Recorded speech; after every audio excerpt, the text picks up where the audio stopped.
Well, this might be my last swim of the year around Duck Island. The water's getting colder, so I don't know if I'm going to do that. How many more times I'll be swimming around Duck Island, but here we go. We got the river, we got some fishermen out there. That's Duck Island right there. We got the Dearborn.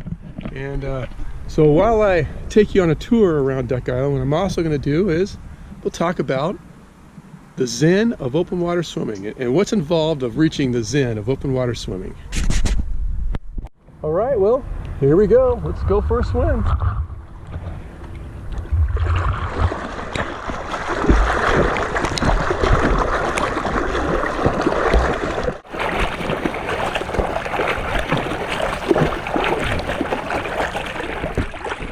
So what are the stages of reaching the zen of open water swimming? Well, first of all, you got to get past the fear, right?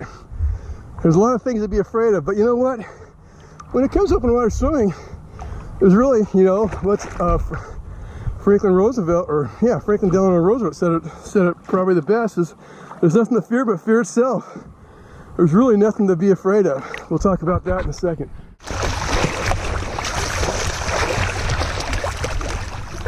So, the obvious things to be afraid of are obviously drowning and then getting hit by a boat. Other than that, as far as the Columbia River goes, there's nothing else to be afraid of.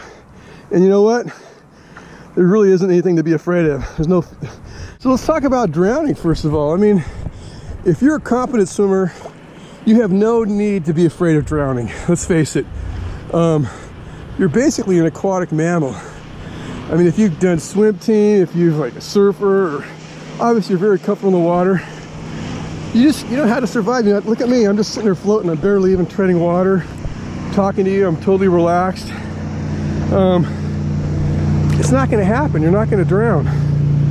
And especially here in the Columbia River, where pretty much, if you take a look around, the widest part, maybe 3/4 of a mile.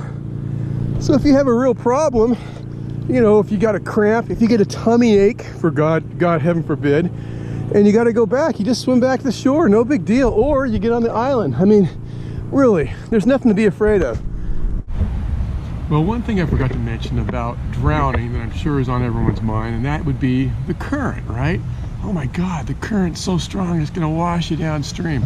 Well, generally the current's not that brutal, maybe about a mile an hour or so. All you gotta do is just hug the side of the shore, swim upstream, and you're good. And then when you get tired, then you get to cruise back. That's the best way to start off, but the current is not that bad. If you're an experienced swimmer, good swimmer, you're going to be fine. I mean, you'll experiment and see how things go. Worst thing that'll happen is you get washed downstream, you give up, and you get out. I mean, what else? How bad is that?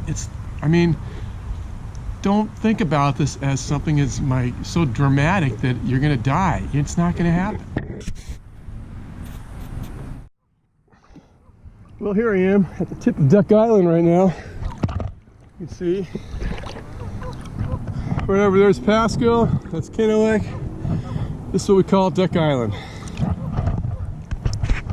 So just to elaborate a little bit more on drowning again, if you're a competent swimmer, you're not going to drown. You're just not going to do it. On top of that, people wear wetsuits these days. You go out in a wetsuit, makes it that much more harder for you to drown. So the fact that you're going to be afraid of drowning, that shouldn't be an issue. I really shouldn't be, because it's just not going to happen. So now let's talk about the next danger, getting hit by a boat. Obviously out here, we've got a lot of fishermen out here. On other days when you got all kinds of boats, that could be a big issue. Talk about that.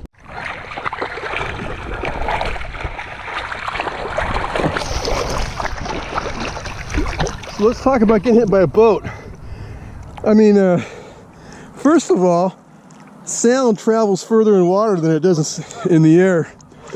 You're never going to get surprised by a boat. You can hear them a mile away, literally. So, you know that they're coming.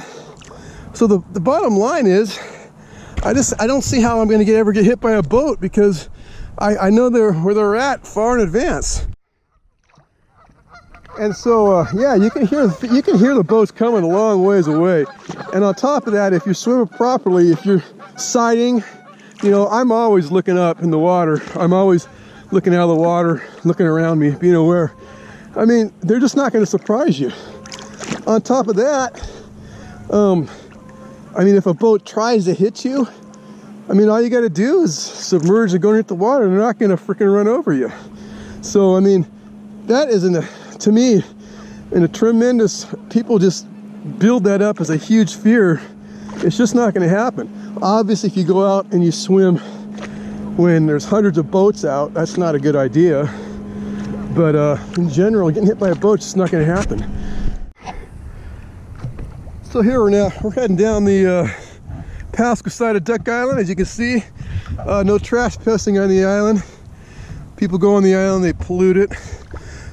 So that's kind of nice. Kind of keeps it nice and pristine. That's what we like about Duck Island. Now, the biggest issue, aside from drowning and getting hit by a boat, really, I mean, just plain fear. Fear. Just being afraid of an environment that is totally foreign to you.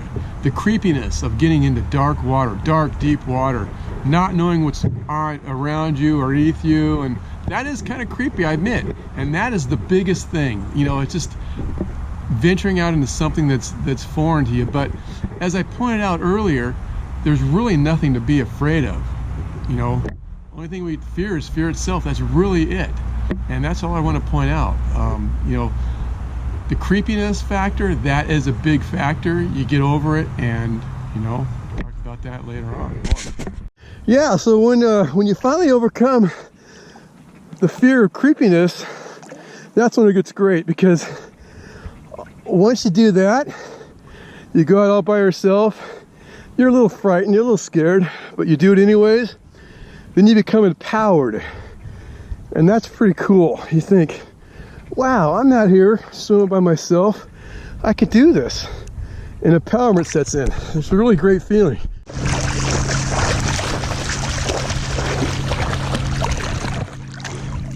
So once you become empowered, now you're totally comfortable in the water. You know there's nothing to be afraid of. And so then when you go out, you have no problem going out by yourself. I mean, hey, don't get me wrong, I love swimming with people. It's fun swimming with people, but it's also fun swimming by yourself. Because when you start swimming by yourself, that's when the Zen hits. That's where the true Zen hits, man. You're by yourself, and now you're connecting with everything. Connecting with nature. Yeah, so once you reach the Zen stage, then you're just appreciating swimming through all nature and everything else. Today I've been swimming through little schools of shad. You know, I saw one big huge fish. I think it was just a carp though, but I've swam, I've seen salmon, bass, all kinds of, all the animals, all the birds. Here we are, Duck Island, kind of the tip of Duck Island here.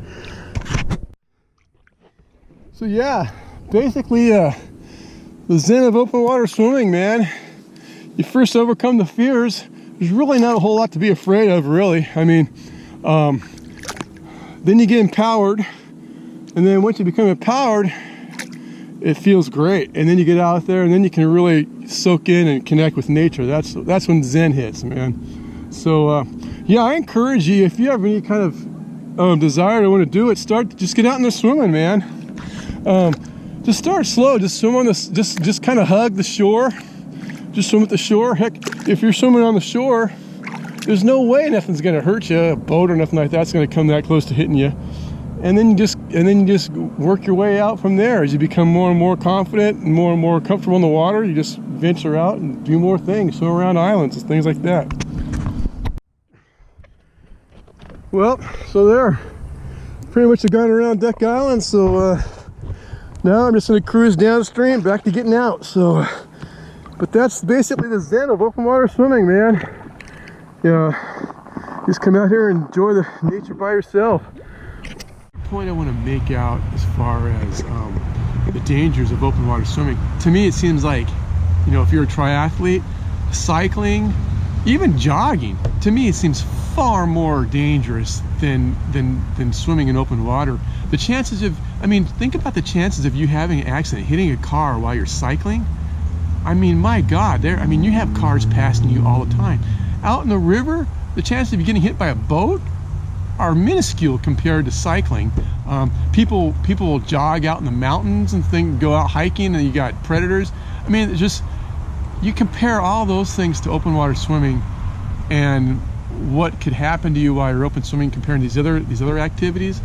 To me, it seems like open water swimming is far more safer, far more safer than cycling and running in the wilderness or hiking. My gosh. Anyways.